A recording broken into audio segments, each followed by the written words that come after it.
Stock market में दो तरीके के लोग होते हैं। एक ऐसे लोग जिनको समझ है और जिनको पैसा बनाना आता है और वो बहुत ज़्यादा पैसा कमा पाते हैं। दूसरी तरफ एक ऐसे लोग हैं जो पैसा सिर्फ और सिर्फ डुबाते हैं। और आज की वीडियो में हम ये जानेंगे कि कैसे ऐसे वो लोग गलतियां करते हैं जिससे उनका पैसा डूब जाता है और कैसे आप बच सकते हो उन गलतियों से। और साथ ही साथ हम सीखेंगे कि ऐसे बिलियनियर्स कौन से हैं जो क्या स्ट्रेटजीज फॉलो करते हैं जिसकी मदद से वो जाने कितना रिटर्न ऑन इन्वेस्टमेंट निकालते हैं। और ये सब सिखाने के लिए आज मैं नहीं सिखाने वाला आपको, मैं एक ऐसे एक्सपर्ट को लाया हूं जो कि यूएसए में ट्रेडिंग करते हैं और यूएसए में हर दिन जब तक वो लाखों ना कमाए तब तक उन्हें नींद नहीं आती और हर दिन 5 से 10 लाख रुपए कमा के सोते हैं चैन से। और उनका नाम है जीएस पाजी एंड मैं आप सबके बीच में इनवाइट करना चाहूंगा। स्वागत है पाजी आपका, वेलकम टू दिस वीडियो। कैसे हैं आप? सब बढ़िया, looking good. Yes yes yes, nice. तो पाजी आज हमारे व्यूअर्स को आप तरीके स्टेप बाय स्टेप बताना है ना कि पहली तरफ ऐसे लोग हैं जो आज 20 साल का बच्चा है, 25 साल का आदमी है, 30 साल का है, जिसको स्टॉक मार्केट का इंटरेस्ट है बट उसको अकल नहीं है, वो कूद जाता है because lot of influencers are today saying कि ट्रेडिंग करो, स्टॉक मार्केट में डालो, बट वो पैसा तो डाल देता है और उसका पैसा डुबा देता है। और दूसरी तरफ ऐसे लोग हैं जो आप जैसे लोग हर दिन कमा रहे हैं। तो मैं आपसे रियल पूछना चाहूंगा कि कैसे आप कमा रहे हो और कौन सी ऐसी गलतियां हैं जो लोग करते हैं जिसकी वजह से वो नहीं कमा पाते। तो stage is yours. Thank you DY for giving me chance.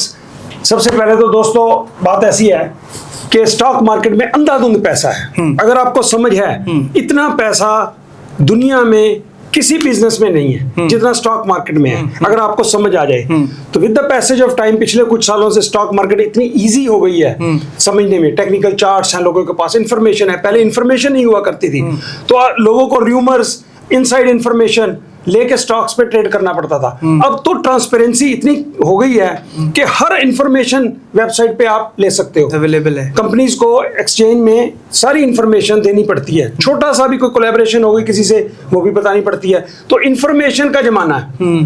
तो आप उस इंफॉर्मेशन को यूज करके अपना स्ट्रेटजी उस हिसाब से बना सकते हैं तो आप पैसे गंवाने का चांस ही नहीं है। दूसरी बात, स्टॉक मार्केट में 3 तरह की ट्रेडिंग्स आजकल चल रही हैं। ठीक है। नंबर 1 तो चलती है डे ट्रेडिंग। ठीक है, दिन में खरीदा बेचा, वो जुआ है, प्योर जुआ। तो हम उसके ऊपर बात ही नहीं करेंगे। सिर्फ इतनी बात मैं करूंगा कि जो लोग डे ट्रेडिंग कर रहे हैं आज ही बंद कर दें। उसमें कोई भी इंसान, मैं कोई भी कहूंगा लंबे टर्म पे कोई कहे मैं 10 साल से डे ट्रेडिंग कर रहा हूं और मैं कमा रहा हूं, तो मैं मान ही नहीं सकता। तो क्या इसको हम सबसे बड़ी गलती मान ले? सबसे बड़ी गलती यही है। जो नए बच्चे आजकल यंग चिल्ड्रन आ रहे हैं 20-22 साल के, उनको पता होता नहीं है। वो 10,000 रुपए उनके पास होते हैं, लेके चल जाते हैं ब्रोकर के पास। वो 10 के 10,000 एक दिन 20 बना लेते हैं। वो कहते हैं यार जॉब में क्या फायदा, ये तो पैसा ही बहुत ईजी है। तो वो इतने ये याद रखते हैं कि हमने आधे घंटे में 10 बना लिया था, अगले दिन भी 10 बना लेंगे। लेकिन अल्टीमेटली वो सारा पैसा तीसरे दिन, चौथे दिन, नहीं तो 5वें दिन, नहीं तो 7वें दिन वापस सारा दे के जाएंगे। प्लस आपसे भी उधार लेंगे कि दोस्त मुझे दे दे यार थोड़े से पैसे में, क्योंकि उनको याद रहेगा पहले दिन के मैंने 10,000 बनाए थे। ठीक है। यस। तो वो क्या कर रहे हैं, वो स्टॉक ब्रोकर की कमीशन दे रहे हैं। स्टॉक ब्रोकर का घर भर रहे हैं। उनकी बिल्डिंग्स देखो, स्टॉक ब्रोकर्स की कमीशन दे रहे हैं, ट्रेडिंग कर रहे हैं, दे रहे हैं। तो स्टॉक ब्रोकर शाम को घर लेके जाता है। इसीलिए स्टॉक ब्रोकर ऐसे लोगों को जो डे ट्रेडिंग करते हैं उनको वेलकम करते हैं, उनको अपने ऑफिस में स्पेशल चेयर देते हैं, उनको कॉफी पिलाएंगे, अच्छा सा ठंडा देंगे और बाद में शाम को डिनर पे भी ले जाएंगे उनको। तो इसलिए दोस्तों सबसे पहले जरूरी बात है द्रवेश जी, मेरा ये मिशन है कि सभी लोगों को डे ट्रेडिंग से दूर रहना। मैं 37 साल हो गए मुझे काम करते हुए। डे ट्रेडिंग में आज भी मैं कहूं कि मैं पैसा बना सकता हूं, नहीं बना सकता और मैं कोशिश भी नहीं करता, क्योंकि आपको इंसाइटमेंट होती है कि इतनी जल्दी पैसे बना लो। तो उसकी हम बात ही नहीं करेंगे। कोई स्ट्रेटजी उसकी नहीं है डे ट्रेडिंग की। वो गैम्बलिंग है। आपने सन टास्क कर लिया या कसिनो में जाकर रूलेट पे पैसे लगा दिए, वो काम है, छोड़ दो उसको। ठीक है। हम 2 बाकी की बात करेंगे। दूसरी है कि स्विंग ट्रेडिंग। स्विंग ट्रेडिंग क्या होती है कि वो medium term, short to medium term trading होती है कि आप शेयर्स को एक रेंज है, जैसे 60 से लेकर 80 के बीच में चल रहा है। जैसे अब अपना निफ्टी 50 का इंडेक्स लो आप, पिछले अगर 1 साल से देखो तो 22,000 से लेके 25,000 के बीच में चल रहा है। तो वो स्विंग ट्रेडिंग करने के लिए जब नीचे 22-23 आए उसको इन कर जाओ, 25 की क्लोज आए, वो रेंज बाउंड कहते हैं उसको। वो स्विंग ट्रेडिंग है। स्टॉक्स, इंडिविजुअल स्टॉक्स में 2 मिनट का पॉज लूंगा, मैं इसमें स्क्रीन खोल देता हूं सो दैट हम पॉइंटर्स लिख लें। चलेगा आपको? जो श्योर। ठीक है। तो फर्स्ट हमने कहा डे ट्रेडिंग, वो बिल्कुल नहीं करती, सबसे बड़ी गलती। इसको मारो काटा। हाँ। मोटी सी गाली कोई आती है आपको, इसको वो दे दो, कभी नहीं डे ट्रेडिंग करनी, किसी झांसे में नहीं आना। उसके बाद जितने लोग करते हैं ये माहौल बनाते हैं, वो काटने के लिए कर रहे हैं। यस, ये प्रोग्राम बेच रहे हैं। टीवी पे मैं देखता हूँ, यूट्यूब पे लाख लाख रुपए के प्रोग्राम बेच रहे हैं कि ये कर दो चार्ट, ये कर लो, वो कर लो, पैसे दे के, और फिर एक बार दो बार बना लिए पैसे, उसके बाद वो हारते हैं, फिर उनसे बोलते हैं कोई और प्रोग्राम दे दो। वो लाख लाख 2-2 लाख रुपए के प्रोग्राम बेच रहे हैं लोग। कोई जरूरत नहीं है, कोई टेक्निकल्स कभी आपको पैसा नहीं बना के देगा। चार्ट्स ये वो जितना मर्जी सीख लो। मैं 37 साल के बाद मैंने ये निश्चय की, अपना तत्व निकाला है कि भैया कोई ये टेक्निकल फैक्टर्स काम नहीं करते। ये चार्ट्स जो हैं ये पास्ट को रिप्रेजेंट करते हैं, फ्यूचर नहीं बता सकते। कैंडल्स बन गई, ये हो गया, सब ड्रामेबाजी है। ये अपना बेचने के लिए, जैसे आप तो पीआर से हैं तो आपको पता है कैसे ये बेचते हैं चीजों को, सारी स्टोरी आपको पता है इस चीज की। तो इसलिए इसमें पैसा है, इसलिए वो लोग डे ट्रेडिंग को प्रमोट, स्टॉक ब्रोकर पैसा बनाता है, ये जो प्रोग्राम्स बेचते हैं वो पैसे बनाते हैं। गवाता कौन है? मैं डे ट्रेडिंग की फंडामेंटल बिजनेस कंसेप्ट की बात करूं कुछ, है ना। सो आप डिफाइन कर सकते हो कंसेप्चुअली थोड़ा सा दिखा के कि क्यों ज्यादातर लोग पैसा गवाते हैं। यस, तो सबसे इंपॉर्टेंट उसमें होता है इमोशंस। एक दिन का जो चार्ट है, किसी शेयर का भी आप चार्ट देख लो तो ऐसे ऐसे होगा, ऐसे ऐसे होगा, उसका कोई ट्रेंड ही नहीं है उस चार्ट का। मतलब वो बायर और सेलर के सप्लाई और डिमांड के ऊपर डिपेंड करेगा एक दिन की। जैसे आप कहते हैं ये कैंडल्स बन गई, यहाँ पे ना हमें एंटर करना चाहिए, यहाँ पे जैसे ट्रेड टेक्निकल चार्ट्स होते हैं, वो ये एंट्री पॉइंट है। अब मैं आपसे पूछता हूँ, यहाँ पे जो एंट्री पॉइंट बता रहे हैं कि खरीदना है, इसके बाद ऊपर जाएगा, ठीक है। यहाँ पे सपोज टेक्निकल चार्ट करा, यहाँ पे खरीदेगा, यहाँ पे कोई इंसान, कोई बड़ा इन्वेस्टर 5 लाख शेयर बेच देता है, तो ये कैंडल्स मेरे से मुंह से कुछ निकलने लगा था तो ये क्या करेंगी कैंडल्स? भैया ये जब 5 लाख 10 लाख शेयर को बेच देगा तो कैंडल्स क्या कर लेगी? मुंह के बल, हाँ, ठीक है ना। तो ये इसका ट्रेंड, एक दिन का ट्रेंड जो है ना, उसको फॉलो कर पाना ये प्योर लक है। आप यहाँ डाला आपने पैसा, यहाँ बन गया, निकल गए, आपने पैसा बना लिया, वो इससे प्योर लक, कोई नॉलेज की जरूरत नहीं है। पहली बार जिंदगी में जो आदमी जुआ खेलने के लिए आता है और जो 50 साल के बाद भी जुआ खेलता है, उन दोनों में कोई फर्क नहीं है। प्रोबेबिलिटी जीतने की दोनों की सेम है, ये याद रखो। डे ट्रेडिंग में मैं चला जाऊं या कोई 20 साल से पुराना बंदा काम कर रहा है डे ट्रेडिंग में, दोनों के चांस बराबर है, क्योंकि हम we are playing our luck. तो ये जो इमोशंस होते हैं, ये नीचे मार्केट गेम खेल रहा है। ये कैंडल बन गई, ये कैंडल बन गई, ये कैंडल बन गई, ये कैंडल बन गई, ओ नीचे जा रहा इमोशन, ओ इसको शॉर्ट कर दो, यहाँ पे वो शॉर्ट कर देंगे, यहाँ शॉर्ट करेंगे, ये कैंडल ऊपर वाली बननी शुरू हो जाएगी, ओ ऊपर चला गया, ऊपर चला गया, ऊपर चला गया, यहाँ पे इसको वो ले लो ऊपर जा रहा है, यहाँ लेंगे वो नीचे चला जाएगा। ये डिमांड एंड सप्लाई है, प्योर सिंपल मैथमेटिक्स है। तो कभी इस चक्कर में नहीं पड़ना। तो ये कंट्रोल भी किया जा सकता है बाय बिगर पीपल। यस, अभी रिसेंटली ये आपने केस सुना होगा कि कंपनी ने इंडेक्स को मैनिपुलेट करती थी। हाँ। तो उसकी न्यूज आपने रिसेंटली महीना डेढ़ हुआ है तो पता चला। तो इसको तो छोड़ ही दो ना, इसको जरूरत क्या है? आपके पास जब पैसे बनाने के तरीके हैं बढ़िया, तो इसमें क्यों पढ़ते हो? ठीक है, ठीक है। अब दूसरी बात, अगर आप ये वीडियो देख रहे हो तो आज के बाद ये डे ट्रेडिंग का शब्द भी होता है या कॉन्सेप्ट भी होता है, ये भूल जाना। आप अपने डिक्शनरी में से, अपने दिमाग में से सब जगह से हटा देना। और कोई इन्फ्लुएंसर अगर कहता है तो उसकी बात को भी, उसको भी अनफॉलो कर देना, उसकी बात को भी हटा देना। देखिए, हर बंदा शुरुआत ऐसे ही करता है। आपके पास कैपिटल छोटा है तो आप कहते हैं कि शेयर तो ले नहीं सकते कोई लंबी ट्रेडिंग के लिए, लो आप क्या करते हो, डे ट्रेडिंग कर लेते हो उससे, क्योंकि 5,000 10,000 से डे ट्रेडिंग हो जाती है। तो इसलिए ये इजी तरीका लगता है पैसे बनाने का। कोई बोलेगा ओ मैंने इतना बना लिया, ओ मैंने इतना बना लिया, उनको बोलो कि कोई बड़ा से बड़ा ट्रेडर मुझे दिखा दे अपना 1 साल का प्रॉफिट एंड लॉस का अकाउंट। मैं आप इन्वेस्टमेंट करता हूँ और शॉर्ट टर्म स्ट्रेटजी करता हूँ, आपको मैं अभी दिखाता हूँ अपना पोर्टफोलियो कि मैंने क्या कमाया, साल में क्या गवाया, क्योंकि मैं डे ट्रेडिंग नहीं करता। ठीक है। तो अब दूसरी चीज पे आते हैं, उसे कहते हैं स्विंग ट्रेडिंग। ये स्विंग ट्रेडिंग क्या होती है? ये मार्केट में मोमेंटम होता है कि किसी चीज का मोमेंटम है, ऊपर जा रहा है। अब नोएडा में फलां जगह के फ्लैट्स ऊपर जा रहे हैं अगले 2 4 6 महीने में। लंबे टर्म के आपको नहीं पता, लेकिन शॉर्ट टर्म में डिमांड ज्यादा है, तो उसके हिसाब से आप उसको स्विंग को खेलते हो, मोमेंटम को खेलते हो। इसमें आप चार्ट्स देख सकते हो। जैसे अब मैं आपको चार्ट दिखाना चाहूंगा, CNBC खोलिएगा प्लीज। अब ये दुनिया की सबसे बड़ी कंपनी है आज की डेट में, एनवीडिया चिप्स बनाती है, AI के चिप्स बनाती है। अब इसका आप ग्राफ देखो, शॉर्ट टर्म ट्रेडिंग के लिए या मीडियम टर्म ट्रेडिंग के लिए ये जो अप्रैल में टैरिफ लगाए थे ट्रंप ने, तब ये नीचे गया। इसको आप डिस्काउंट कर दो क्योंकि ये न्यूज के कारण गया था, अदरवाइज शेयर की स्ट्रेंथ थी। इसका ट्रेंड देखो, ट्रेंड देखो। अब जरा ये शेयर आपको खुद बोल रहा है, उसका ट्रेंड ये क्या बोल रहा है कि भैया मुझे ले लो। तो इसमें तो नो ब्रेनर है ये स्विंग ट्रेडिंग लोग करते हैं कि अच्छा यहां लिया, यहां निकल गए, यहां लिया, यहां निकल गए। एक बात और बता दूं, अभी स्विंग ट्रेडिंग की बात करें, इसके बाद हम अगली बात करेंगे इन्वेस्टमेंट की, तीसरी। सबसे ज्यादा पैसा अगर कोई बनाता है तो वो बनाता है इन्वेस्टर, तीसरे वाला। ये भी एक तरह का जुआ है, लेकिन थोड़ा मीडियम वाला जुआ है, जिसको नॉलेज है। मतलब 50% रिटर्न आ सकता है। यस, आ सकता है, कह सकते हैं कुछ। देखो ये काम भी एक्सपीरियंस आदमी करे, इसमें भी बहुत गलतियां करते हैं। मैं अभी आपको बताता हूं कि क्या क्या गलतियां लोग करते हैं। जरा स्विंग ट्रेडिंग के लिए कुछ ऐसी चीजें आपको जो करनी है और कुछ ऐसी चीजें जो नहीं करनी कभी भी। आपको पता है कि शेयर के मूवमेंट के लिए क्या होता है कि इनसाइड न्यूज होती है। कोई शेयर का भाव बढ़ रहा है, बढ़ रहा है, बढ़ रहा है। क्यों बढ़ रहा है? अपने मीडिया का भाव बढ़ रहा है क्योंकि उसके रिजल्ट आने वाले हैं, और रिजल्ट जो क्वार्टरली रिजल्ट आते हैं वो सबको पता है कि बहुत अच्छे से आते हैं। अब ये ग्राफ मैं वैसे बना देता हूं, ये ऐसे चल रहा है, ऐसे चल रहा है, ठीक है। आपको पता है कि ये ऑलरेडी जो गुड न्यूज है इसमें बिल्ट इन हो चुका है। अब रिजल्ट आने के टाइम पे इसको यहां पे बाय मत करो, जितना मर्जी स्ट्रॉन्ग हो शेयर।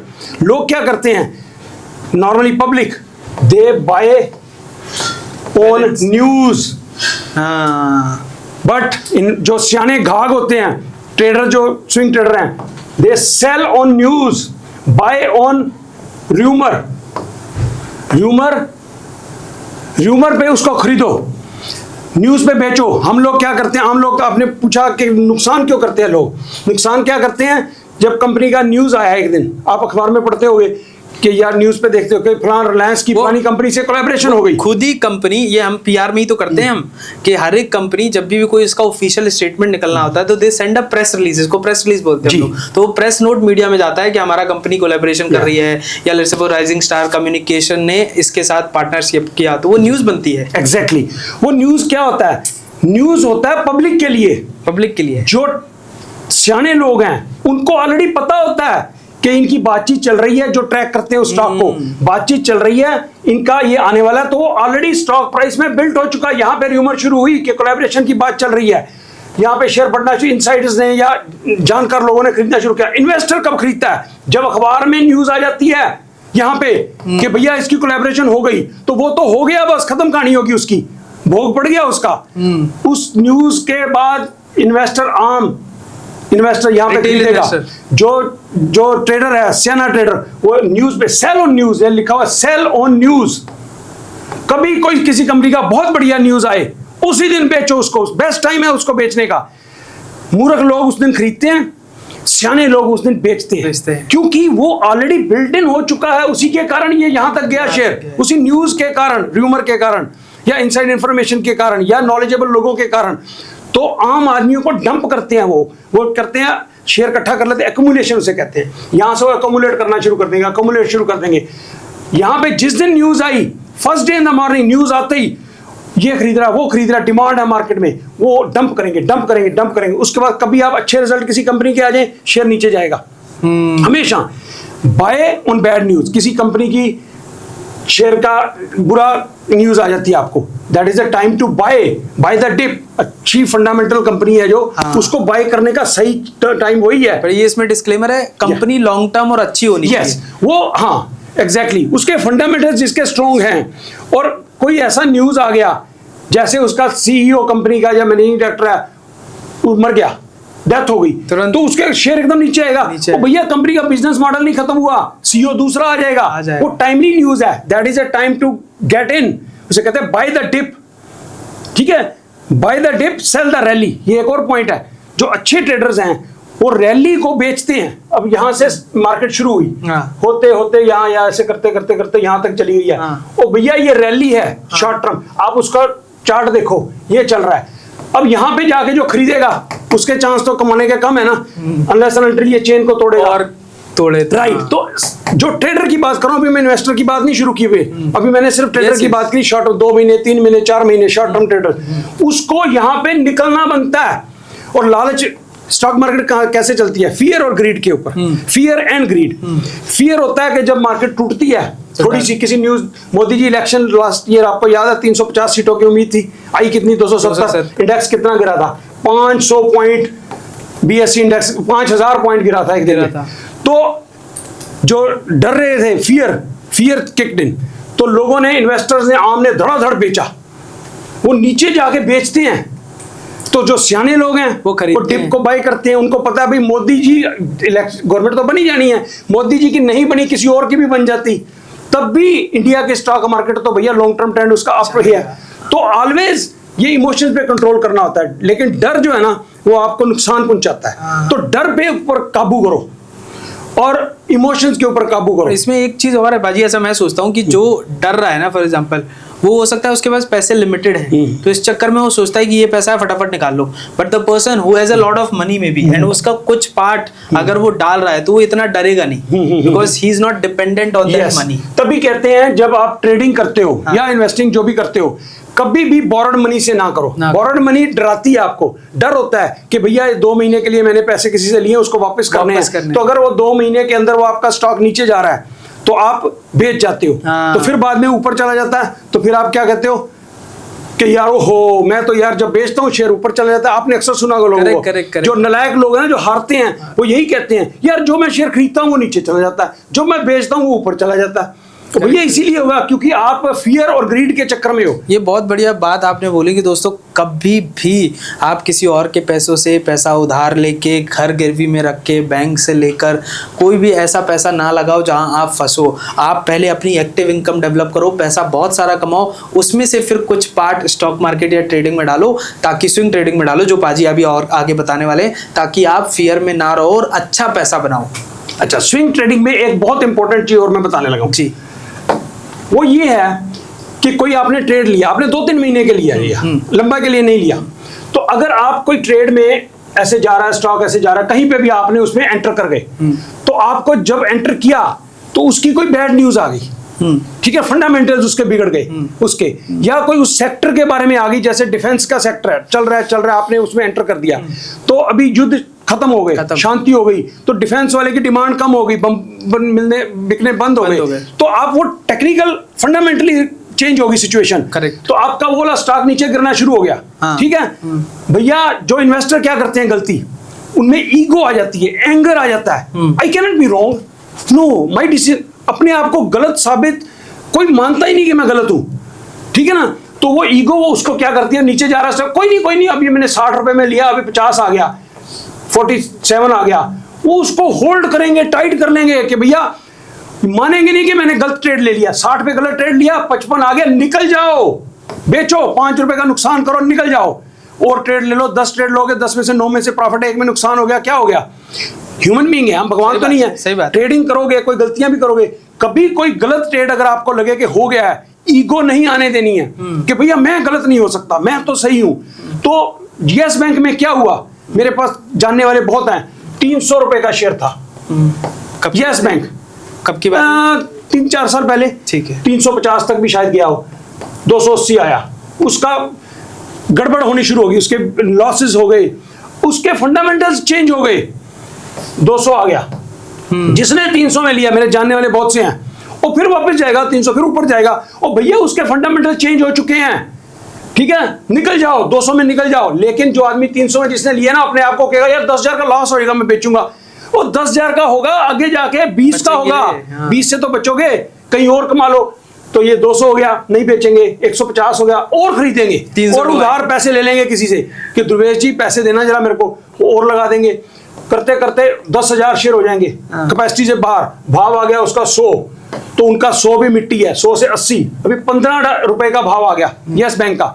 तो जिन लोगों ने 300 रुपए लिया था, वो लेते लेते और लेते गए, उनका बैग भारी होता गया, तो वो मरते ना बेचने के काबिल, वो 15 में भी नहीं, वो फिर पता क्या कहते हैं कि भैया जहां 300 गए 15 भी जाएंगे, उनका 15 भी मिट्टी है। 15 भी नहीं निकाल रहे हो। यस, एक चीज मैं और बताना चाहूंगा अभी यहाँ। इस बीच में अगर आप एक क्वेश्चन जी, पूछूं कि आपने अभी ना 2 चीजें बताई कि बहुत बार मार्केट जब डाउन जा रही है, डिप जा रहा है मार्केट, है ना, तो आप खरीदो, है ना, एक तो आपने वो बताया। दूसरा ये बताया कि जब ऐसी मार्केट जा रही है जैसे एक्सिस बैंक के शेयर में, है ना, तो बेच दो। तो यहाँ पर कंपनीज में, यस बैंक में, यस, तो ऐसे कंपनीज में क्या डिफरेंस है? क्या हम फंडामेंटल स्टडी कर रहे हैं, उसके बेस पे डिप पे खरीद रहे हैं या बाय कर रहे हैं? एब्सोल्युटली। इवेंचुअली एक बात ध्यान रखो डी भाई साहब, के शेयर जो है ना वो फंडामेंटल के बेस पे ही चलने हैं। शॉर्ट टर्म में वो टेक्निकल्स के ऊपर चल सकते हैं क्योंकि डिमांड एंड सप्लाई ज्यादा हो गई है। मैं एग्जांपल दूं, आपने अब नोएडा में एक जगह पे फ्लैट्स हैं, अगर 100 फ्लैट बने हैं, खरीदने वाले ज्यादा है, बाहर से माइग्रेंट्स आ गए हैं, एकदम से टेम्परेरी डिमांड हो गई है, तो 1.5 करोड़ का हो जाएगा, 1 करोड़ वाला फ्लैट 1.25 करोड़ का हो गया, तो टेम्परेरी डिमांड है, इवेंचुअली वो सेटल डाउन हो जाएगा। तो आप उस तेजी में उसको ले बैठते हो तो वो टेम्परेरी है। ये जो शॉर्ट टर्म ट्रेडिंग हम करते हैं ये हम टेम्परेरी तौर पे करते हैं। फंडामेंटल्स जो है वो in the long run, company, किसी भी कंपनी का लॉन्ग टर्म जो है, हम जब इन्वेस्टमेंट की बात करेंगे तब इसकी फंडामेंटल्स की बात करेंगे। करेक्ट। बेसिकली फंडामेंटल्स ही आप चैट जीपीटी करो, उसमें लिखो भी कौन से रीजंस हैं, कौन से फैक्टर्स हैं जो स्टॉक को ऊपर या नीचे ले जाते हैं, उसमें नंबर 1 पे आएगा फंडामेंटल्स। फंडामेंटल्स में क्या आता है? उसकी मैनेजमेंट कैसी है, उसके बैलेंस शीट क्या है, उसके पॉजिटिव कैश फ्लो है कि नहीं, उसके प्रॉफिट्स कितने हैं, अर्निंग पर शेयर कितनी है, पी रेशियो कितनी है, और प्राइस तो नहीं है। ये सारे फंडामेंटल्स है, वो हमेशा सबसे सुप्रीम है। ये जो छोटी बातें ना, न्यूज, मोदी जी हारे जीते या ट्रंप ने कुछ कह दिया, ये टेम्परेरी न्यूज हैं। ये शॉर्ट टर्म में शेयर को ऊपर नीचे ले जाएंगी, लेकिन जो लॉन्ग टर्म प्रोस्पेक्ट है किसी कंपनी का, एनवीडिया का $100 का भाव आ गया था इसका 150 से, अभी जब ट्रंप ने टैरिफ लगाए, तो अभी फिर ऑल टाइम हाई 173, आज का भाव 173 पहुंच गया। ये क्यों? क्योंकि फंडामेंटल पे चलना है स्टॉक। जिनको पता है फंडामेंटल्स कंपनी के इंटैक्ट हैं, वो तो इस डिप को, जैसे आपने बोला कि डिप में कैसे बाय कर, तो फंडामेंटल्स उसके आपने जरूर चेक करने हैं। यस बैंक वाले फंडामेंटल्स आपको बताए, उसके फंडामेंटल चेंज हो गए, फंडामेंटल खराब वहां, हाँ वहां उसको छोड़ दो।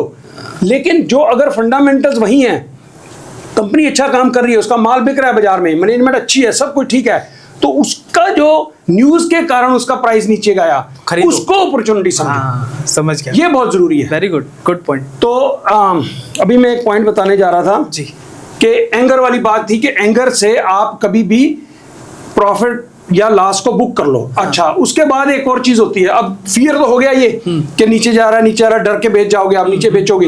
हमेशा आम जो रिटेल इन्वेस्टर ना, वो नीचे बेचता है ना, कि असूल है बाय लो सेल हाई। इन्वेस्टर हमेशा उल्टा करता है, वो नीचे जाके बेचता है क्योंकि फियर क्लिक इन हो जाता है। फियर जो है वो आपको बेचने पे मजबूर कर देता है कि भाई यार और ना नीचे चल जाए, किसी से उधार पैसा लिया हुआ है या अपना पैसा कहीं से एफडी तोड़ के लिया है, शादी आने वाली है, बच्चे के घर में पैसे चाहिए, तो आप फियर हो जाता है अभी और नीचे ना चल जाए, और नीचे, तो आप बेच जाते हो नीचे जाके। ठीक है। दूसरी चीज मैंने बोला था, ग्रीड, भूख।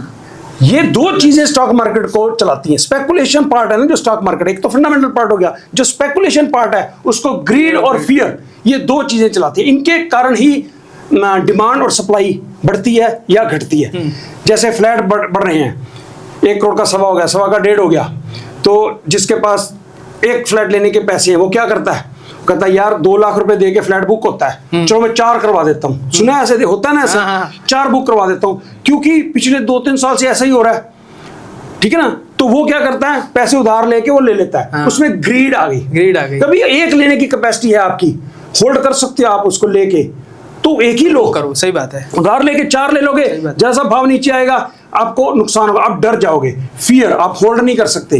तो ग्रीड की जहां तक बात है, उसे भैया एग्जिट कहां करना है स्टॉक को, ये बहुत इंपॉर्टेंट चीज है कि आपको कोई शेयर में ऊपर, एक तो नीचे की हम बात कर रहे थे, अब ऊपर चला गया, कोई शेयर आपने लिया 60 का, आपने ठंडे दिमाग से सोचा, स्विंग ट्रेडर की बात कर रहा हूं, मैं इन्वेस्टमेंट पे नहीं आया, ठीक है। स्विंग ट्रेडिंग में आपको पता है कि 60 से 80 की रेंज है इसकी, तो 62-63 में आपने खरीद लिया, नीचे आया, अब आपको पता है 80 तक की इसकी रेंज है। अब जब ये क्लोज टू 80 गया, आपने दिमाग में भर लिया कि भैया 80 में मैंने इसे बेच देना है, ये स्विंग ट्रेडिंग है, भैया $20 रुपए कमाने हैं उसने 60 से 80। लेकिन जब 80 आया, जब स्टॉक का प्राइस 80 आया, तो तब क्या हुआ, आसपास आपके 4 बैठे हैं बंदे, जिससे बात करो, ओ ये शेयर बेचने वाला है, ये तो और आगे जाएगा। और ये तो ऊपर जाए, इसकी तो ये न्यूज, तो ये आपने अगर ठंडे दिमाग से सोचा था कि 60 से 80 आप ट्रेडर हो, आप इन्वेस्टर इसमें नहीं हो, ये सोच के चलो, तो आपको 80 में निकलना है। अगर 80 आ गया, उसके बाद हो सकता है 82 चला जाए, कोई बात नहीं, ग्रीड छोड़ो। आपका टारगेट था 60 से 80, इसकी रेंज बाउंड शेयर है ये, इन्वेस्टमेंट के लिए नहीं लिया आपने। 80 में आप निकल जाओ। अगर 80 में आप निकल जाते हो, कोई 82-85 हो जाता है, तो भैया किसी और को भी कमाने दो, जिसको आपने बेचा वो 2-4 पैसे कमा लेगा। आपका टारगेट तो पूरा हुआ। तो कोल्ड माइंड से, ठंडे माइंड से अपने टारगेट तय करो कि यहां हमने एग्जिट लेना है। एंट्रिंग स्ट्रेटजी होनी चाहिए और एग्जिट स्ट्रेटजी होनी चाहिए। एग्जिट स्ट्रेटजी बहुत इंपॉर्टेंट है और सबसे मुश्किल यही है भैया। इन्वेस्टमेंट में भी आएंगे वो भी यही मैटर करती है। ये ग्रीड पाजी सिर्फ और सिर्फ स्टॉक मार्केट में नहीं, आप देखो इन ओवरऑल जनरल लाइफ में भी। जी। आज आदमी ग्रीड के चक्कर में चीजों को खो देता है और बाद में खो ही देता है पूरा। Exactly. तो ये जो आपने ये चीज है ना कि लाइफ में आप पहले ही डिसाइड कर लो। फॉर एग्जांपल कि आप कितना एग्जिट मारना चाहते हो, 80 पे एग्जिट मारना चाहते हो तो 80 पे मार दो। अगर ग्रीड बनी रहेगी कल को वो लॉस में आ जाएगा। Exactly, very good. बहुत से ऐसे स्टॉक्स मैंने देखे हैं जो ट्रेडिंग के लिए, इन्वेस्टमेंट के लिए। अच्छा, अब आ जाते हैं हम इन्वेस्टर तीसरा, ठीक है जी। तीसरा है इन्वेस्टमेंट, सबसे बढ़िया और फंडामेंटली स्ट्रॉन्ग इन्वेस्टमेंट्स, और ये सबसे ज्यादा पैसा बनाते हैं। इसमें किसी ने नुकसान नहीं किया। 1988 में मैं स्टॉक मार्केट में एंटर किया, 600 बॉम्बे स्टॉक एक्सचेंज का इंडेक्स था, 600। आज है 83,000। जो कहीं भी 1990 में, 95 में, 2000 में, 2005 में, 2007 में जब भी कोई एंटर किया, आज 83,000 है हाईएस्ट। सिमिलरली पैसा बनाया उसने कमाया ही कहाँ गवाएगा, गवाएगा कहाँ? अब मैं आपको एक चीज बताता हूँ जी। ये 1988 से लेके हम आ जाते हैं यहाँ पे 2025। हाँ ठीक है। जो स्टॉक का इंडेक्स की बात करते हैं, स्टॉक का इंडेक्स ऐसे तो गया नहीं। नहीं ना गया ऐसे तो जाता नहीं है। स्टॉक का इंडेक्स जाता है 88 में, ये ऐसे गया, ऐसे गया, ऐसे गया, ऐसे गया ऊपर करता यहाँ चला गया। अब जो ट्रेड करते हैं उनका कोई हो सकता है यहाँ पे एंटर किया हो, यहाँ पे, और फिर उसने देखा मार्केट नीचे गई है यार, छोड़ दिया, डर के यहाँ फियर बेच दिया, नुकसान हो सकता है उसका। सकता है। किसी ने यहाँ लिया हो, यहाँ पे निकल गया हो, उसको प्रॉफिट हो गया। यहाँ लिया, यहाँ नुकसान हो गया, मतलब उसके 50-50 चांस हैं कमाने के, गवाने के। लेकिन जिसने यहाँ लिया, यहाँ तक वेट किया, उसको बताओ कहाँ लॉस होगा? हो ही नहीं सकता। इन्वेस्टमेंट में लॉस हो ही नहीं सकता। अच्छा, जिसने यहाँ पे भी लिया, एंटर किया, उसका भी प्रॉफिट है। जिसने यहाँ पे लिया वो भी प्रॉफिट में, यहाँ पे लिया उसका भी प्रॉफिट है। भैया हर बंदे का प्रॉफिट ही प्रॉफिट है। लॉन्ग टर्म में तो प्रॉफिट, लॉन्ग टर्म में किसका नुकसान है ही नहीं है, क्योंकि इंडेक्स ने ऊपर ही जाना होता है। तो इसलिए इन्वेस्टमेंट सबसे बढ़िया है। आपको पता है इन्फोसिस कंपनी के सीईओ की वाइफ ने 10,000 रुपए उनको दिया था। हाँ, बिजनेस स्टार्ट करने के लिए। आज वैल्यू कितनी है? 10,000 रुपए से स्टार्ट किया हुआ बिजनेस। उसके ड्राइवर्स, एम्प्लॉय जो छोटे छोटे पीएन हैं, उनके पास भी 100-150 करोड़ रुपए है। इस कंपनी के पॉडकास्ट के पीआर, मतलब इस कंपनी के पीआर के बारे में हम एक पॉडकास्ट करेंगे आपके चैनल पे बाजी। ठीक है जी। एग्जैक्टली कि इस कंपनी ने कैसे अपनी हाइप बनाई हुई है। यस, पॉइंट ये है कि अगर आप रिलायंस ले लो, कहां से हर बंदे ने कमाया है पैसा। तो इन्वेस्टमेंट की स्ट्रेटजी सबसे सिंपल है, इजी है। आपने गलत भी कोई शेयर ले लिया, उसको होल्ड करके 10 साल 15 साल रख लिया, तो आप कमाओगे ही कमाओगे, ठीक है ना। लेकिन उसके लिए आपको नंबर 1 चीज के लिए, लॉन्ग टर्म इन्वेस्टमेंट के लिए, फंडामेंटल्स आपको चेक करने हैं कि बीच में आप 2, 4, 5 साल के बाद अपना पोर्टफोलियो चर्निंग भी करनी चाहिए आपको। कि जैसे कोई सेक्टर आज फेवरेट है, बैंकिंग सेक्टर है, बैंकिंग सेक्टर आजकल बहुत भाग गया। 2 साल, 3 साल, 4 साल भागता रहा। आपने कोई HDFC को 200 रुपए में लिया, 2000 हो गया। अब डिफेंस सेक्टर चल रहा है, तो 2000 में HDFC का प्रॉफिट बुक करो, अपना पैसा लगा दो सारा दूसरे डिफेंस सेक्टर में। ये वो बंदा करेगा जिसको थोड़ी समझ है। वरना एक आपको छोटा सा और एग्जांपल देता हूं, एप्पल। 2006 में पहला, शायद 5 या 6 में पहला एप्पल आया था, एप्पल का आईफोन। तो 60,000 के करीब एप्पल का आईफोन था। ठीक है ना। ठीक है। अब जिस बंदे ने, अक्सर आपने देखा कि जिस बंदे ने एक एप्पल का आईफोन लिया 2006 में, और शेयर उसकी बजाय शेयर ले लेता हाँ। तो कम से कम आज 150 करोड़ रुपए के उसके शेयर होते हैं। और फोन जो है 60,000 वाला कितने का आज खराब हो गया, पूरा मिट्टी हो गया। 2004 वाले का फोन कौन लेगा? तो ये है इन्वेस्टमेंट की ताकत। इतना ज्यादा एप्रिसिएशन है जिसको कोई समझ नहीं है। अब मैं ट्रेडिंग करता हूं, अगर मैं सुनो, एक एनवीडिया है, एनवीडिया मैंने $40 के शेयर से शुरू किया, इसकी ट्रेडिंग करता, यहां लिया यहां बेच दिया, 50, मैंने बहुत पैसा कमाया इसमें एनवीडिया में। लेकिन सुनो, यहाँ का मैं बेचा 60 में, बेचा 60 में लिया, 80 में बेचा, 100 में बेचा, 300 में बेचा, अच्छा पैसा बनाया 4-5 साल। मैं अब कैलकुलेट करता हूं, अगर मैंने 100 शेयर एनवीडिया का 2015 में जब $40 का था ले लिया होता, आज भी ना बेचा होता, 600 गुना पैसे होते। आज $6,000 का भाव है उसका एनवीडिया का। ये जो आप 173 देख रहे हो ना भाव उसका, वो स्प्लिट के बाद है, 3 स्प्लिट हो चुके हैं इसके। $6,000 का भाव है उसका। तो मैंने ये जो मेहनत करी, बेचा खरीदा, बेचा खरीदा, बेचा खरीदा, मेहनत करी, टेंशन ली, ये किया वो किया, इतना एक्टिव होने के बावजूद मैंने कितना कमाया? मैं भी 400% कमा लिया होगा। 400%। ये भैया दिमाग की बत्ती गुल ठीक है ना? तो लॉन्ग टर्म इन्वेस्टर तो भैया कमाएगा ही कमाएगा। अच्छा, लोग कहते हैं यार अब ना बहुत लेट हो गया एनवीडिया। अरे हर समय अपॉर्चुनिटी होती है। अब सोना, जब मेरी शादी हुई 3500 रुपए का तोला था, आज उसके बाद सोना जब 70,000 हुआ, 70,000 हो गया यार। अब तो खरीदने से भाव इसका ऊपर चला गया, अब नहीं खरीद सकते। लोग सोचते नीचे आएगा, राइट। वो हर ये बढ़नी है। उसके आप रीजन देख लो। तो क्योंकि करेंसी कमजोर हो रही है सारी कंट्रीज की। अमेरिका डॉलर प्रिंट कर रहा है, उसका डेट इतना हो चुका है कि वो सस्टेनेबल नहीं है। अल्टीमेटली डॉलर जो है, US dollar has to collapse today, tomorrow और day after tomorrow. It's a matter of time, ठीक है ना? तो उसके कारण सोना, बिटकॉइन देख लो बढ़ रहा है बहुत, 1,20,000 हो गया आज। तो जहां भी एंटर करो आप कमाओगे ही कमाओगे। तो कभी डरने की बात नहीं है कि भाई यहां पे एंटर करने का टाइम खत्म हो गया, अब हम सोचेंगे यार हमारे माँ बाप थे वो इन्फोसिस ले लेते, इतना कमाई हो जाती, तो हमारे लिए तो बचा ही कुछ नहीं। ऐसा नहीं है। इंडिया की स्टॉक मार्केट अभी बहुत ऊपर जानी है। ये तो कुछ भी नहीं है, शुरुआत है, शुरुआत भी नहीं हुई है मैं तो कहूंगा। सुनो क्यों, आपको पता है कि पूरी इंडिया की मार्केट जो है उसका मार्केट कैप कितना है? 4.5 ट्रिलियन। पूरी इंडिया की सारी कंपनियां ले लो अभी, यस, अभी इस टाइम 4.5 ट्रिलियन के करीब उसकी मार्केट कैप है, सारी वैल्यू, राइट? एक कंपनी अमेरिका की एनवीडिया 4.3, ऑलमोस्ट इंडिया की पूरी मार्केट के बराबर एक कंपनी है। एप्पल भी तो अप्रोक्सीमेटली 4 के आसपास। एप्पल इससे थोड़ा नीचे, इस टाइम नंबर 1 वर्ल्ड की एनवीडिया है। तो क्या इंडिया की कंपनियां यही रहेंगी? भैया इनके कैचअप करना, India is catching up. America की ग्रोथ चल रही है 2% जीडीपी, 2.5%। इंडिया की चल रही है 7%, 6 से 7%। तो कैचअप कर रहा है ये। इंडिया की स्टॉक मार्केट अभी इन्फेंसी में है। तो जो ये लोग सोचते हैं ना कि यार अब तो 600 इंडेक्स था, 83,000 हो गया बॉम्बे स्टॉक एक्सचेंज का, अरे अभी तो मार्केट ने बहुत ऊपर जाना है। India is a growing stage पे। आप जैसे एंटरप्रेन्योर्स क्या क्या बिजनेसेस खड़े कर रहे हैं, हमने सोचा भी नहीं था। तो ये कहां से ये जनरेट करेंगे इंडिया की जीडीपी को ऊपर ले, 7-8%, 10%, 11% भी इंडिया की जीडीपी जाएगी।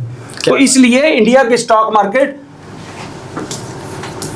में बहुत पैसा है और हर स्टॉक मार्केट में पैसा है। अगर आप वक्त हो आपके पास तो मैं एक ना इसके बाद में ऑप्शंस की भी बात करना चाहूंगा कि स्टॉक मार्केट में चौथा तरीका पैसे कमाने का। एक तो हो गया शॉर्ट टर्म ट्रेडिंग, मतलब डे ट्रेडिंग, उसको तो हमने मना कर दिया। नंबर 2 पे आ गया स्विंग ट्रेडिंग, ठीक है ना? उसके मैंने फायदे नुकसान आपको बता दिए कि किसको करनी चाहिए, जिसको थोड़ी बहुत नॉलेज है और उसके इमोशंस पे कंट्रोल है।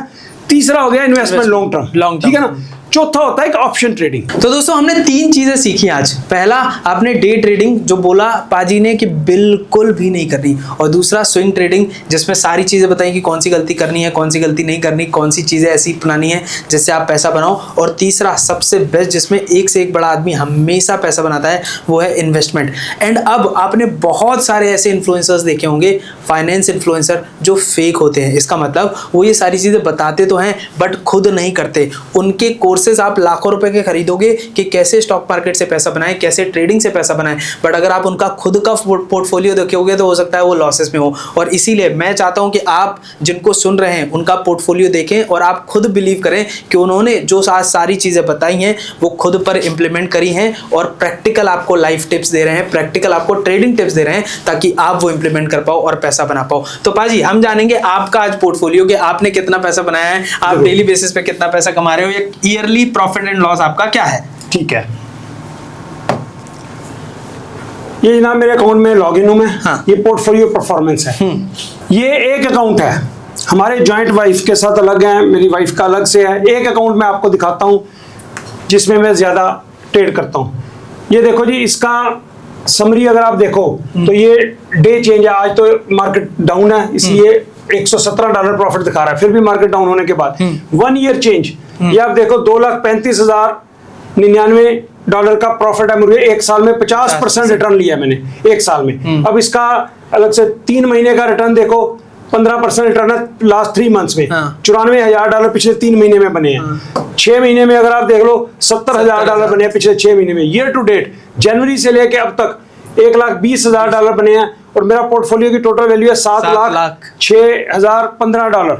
ठीक है ना जी, 7 लाख के पोर्टफोलियो में ये 20% रिटर्न आया ईयर टू डेट 6 महीने में। 6 महीने में 20% का मतलब 21% का मतलब 42% सालाना हो जाएगा। तो ये 1 ईयर का हो गया। एक साल का 50%, एक साल का रिटर्न है 50%। $2,35,000 रुपए मेरे डॉलर बने हैं 7 लाख रुपए लगा के। डीवाई साहब, एक अकाउंट है जो मेरा जिसमें मैं ऑप्शंस का काम करता हूं। आज हम ऑप्शंस को टच नहीं करेंगे क्योंकि वीडियो लंबी हो जाएगी। कभी अगर नेक्स्ट टॉपिक आपने चांस दिया तो ऑप्शंस बहुत ही अट्रैक्टिव स्ट्रेटजी है। ठीक है, मेरे पास इतने सालों के बाद मेरे पास कुंजी है ऐसी कि मैं स्ट्रेटजी अगर किसी को बताऊं तो अमेरिकन मार्केट में एटलीस्ट बहुत पैसा बन सकता है। इंडिया में उतना नहीं क्योंकि ऑप्शन की थोड़ी सी गेम चेंज है इंडिया में एज कंपेयर टू अमेरिका। क्या बात? लेकिन मैं आपको अपनी परफॉर्मेंस बताता हूं जी कि ये जो इंडिविजुअल ऑप्शंस का अकाउंट है उसमें अगर आप देखें ये ईयर टू डेट है। चलो पिछले 1 साल का देखते हैं। पिछले 1 साल में ये देखो जी 110% एक साल में रेट ऑफ रिटर्न है मेरा। ऑप्शंस जो मेरी मास्टरी है, जिसको मैं ऑप्शंस की मैं अपने आप को स्पेशलिस्ट मानता हूं, मेरे पास स्ट्रेटजी है, तो 110% रिटर्न है 1 साल का। ठीक है जी। और अगर इसको आप ईयर टू डेट लगाएं 6 महीने, ईयर टू, हाँ 6 महीने लगा लो। 1 सेकंड लोड हो रहा है। 52%, 52% 6 महीने में। तो ये अगले बाकी के 6 महीने में अगर 52% भी आए तो 104% रिटर्न आ जाएगा। तो ये कंसिस्टेंट है। क्या बात है। अगर इसका आप रिटर्न देखें तो ये डेट है 1/1/2025 से 7। अगर हम इसको लें ईयर टू डेट ले लें या 1 साल का ले लें, अगर पिछले साल ये 5/14/2024 7/28 आज की डेट में, पिछले साल से आज की डेट तक 110%। जो ये 110% वो हम दिखा चुके हैं पहले। अब इसमें अगर मैं पाजी के चार्ट के साथ अकाउंट के साथ खेल रहे हैं ये 120% रिटर्न नहीं। अरे वाह, ठीक है। तो दोस्तों आपने बहुत सारे ऐसे इन्फ्लुएंसर्स देखे होंगे जो अपना अकाउंट छुपाते हैं, बट पाजी रियल इन्वेस्टर हैं, रियल फाइनेंस के किंग हैं। तो पाजी एक मैं हक देना चाहूंगा आपको, है ना, आप सच में और कर रहे हैं। कोई मुश्किल नहीं है दोस्तों। जो मैं एक बड़ा साधारण सा आदमी हूं, अगर मैं कर सकता हूं तो कोई भी कर सकता है। ये बड़ी सिंपल स्ट्रेटजी है, लेकिन आपको अपने इमोशंस के ऊपर कंट्रोल रखना होगा। सबसे बड़ी बात है इमोशंस पे कंट्रोल करना। मैं 20-25 साल तक बहुत पैसा नहीं कमा पाया। पिछले 5-4 साल से मैंने पैसा कमाना शुरू किया क्योंकि मेरे पास पहले नॉलेज भी थी, पैसा भी था, सब कुछ था, लेकिन इमोशंस के ऊपर कंट्रोल नहीं था। अब जब इमोशंस के ऊपर कंट्रोल किया तब पैसा बनना शुरू हुआ। और एक भगवान पे भरोसा रखो कि भगवान के पास एबंडेंस में पैसा है, वो आपको देने के लिए तैयार बैठा है। कभी अपने आप को लिमिट मत करो कि मैंने यार 30% रिटर्न लेना है। बड़े बड़े वारन बफे 16% से ऊपर रिटर्न नहीं कभी ले सका जिंदगी में, वारन बफे। तो हम उसको कहेंगे 16% ही रिटर्न लेना है, क्यों लेना है भाई? वारन बफे कोई मास्टर है, हम उससे ऊपर हैं। आप भी ऊपर बन सकते हो। उसकी स्ट्रेटजी वो तो, अगर वारन बफे को वैसे ही भगवान बोला जाता है, उसने ज्यादा से ज्यादा पैसा 50 साल की उम्र के बाद बनाया। 60 साल की उम्र में, 57 साल की उम्र तक वो मिलियनर थे। उसका भैया कैपिटल बड़ा है, उसका 12-13% से ज्यादा। एक और बताऊं आपको, वारन बफे की सबसे बड़ी गलती कोई दुनिया में नहीं बताएगा। पिछले 2 साल से वारन बफे ने मार्केट से अंडर परफॉर्म किया है।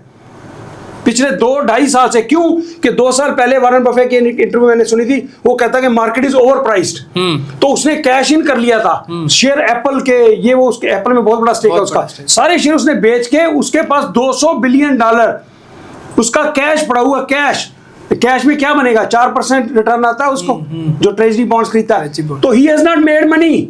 उसकी परफॉर्मेंस देखो पिछले 2 साल से, मार्केट से आधी भी नहीं है। तो कोई भगवान नहीं है। आप अगर आपकी स्ट्रेटजी सही है पैसे कमाने की, अबंडेंस में बिलीव करो और खूब दिल से पैसा कमाओ, खूब कमाओ और बांटो, लोगों को दो। डीवाई साहब, मैंने अपनी जो पोर्टफोलियो कैसे इंप्रूव कर रहा है और कैसे इसकी स्ट्रेटजी है ऑप्शन सेलिंग की, उसकी मैंने वीडियो बना के यूट्यूब पे डाली हुई है। उसका डिस्क्रिप्शन अगर आप डाल दो नीचे तो लोग वो वीडियो भी देख सकते हैं। यस यस, ताकि उसकी स्ट्रेटजी पता चले कि ऑप्शन की स्ट्रेटजी में कौन सी यूज करता हूं। परफेक्ट, तो व्यूअर्स के लिए बहुत हेल्पफुल हो जाएगा। Yes, thank you. परफेक्ट। तो भाजी मुझे तो पर्सनली बहुत मजा आया। सो पहले तो बहुत बहुत धन्यवाद। एंड दोस्तों, आपने आज स्टॉक मार्केट के बारे में रियल इन्फ्लुएंसर और रियल जिसने पैसा बनाया है उनसे सारी चीजें सीखी। तो अब आपका क्या काम है? आपका काम है नोट्स बनाना। जो भी सारी चीजें बताई उनका नोट्स बनाओ और अपनी ट्रेडिंग में, अपने इन्वेस्टमेंट में और अपने फाइनेंस की जर्नी में फॉलो करो और बहुत सारा पैसा कमाओ और बहुत सारा बांटो। जैसा पाजी ने कहा कि अबंडेंस है तो अबंडेंस के माइंडसेट से रहो और अबंडेंस के माइंडसेट से ही पैसा कमाओ और अबंडेंस के माइंडसेट से पैसा बांटो। तो मिलते हैं नेक्स्ट वीडियो में।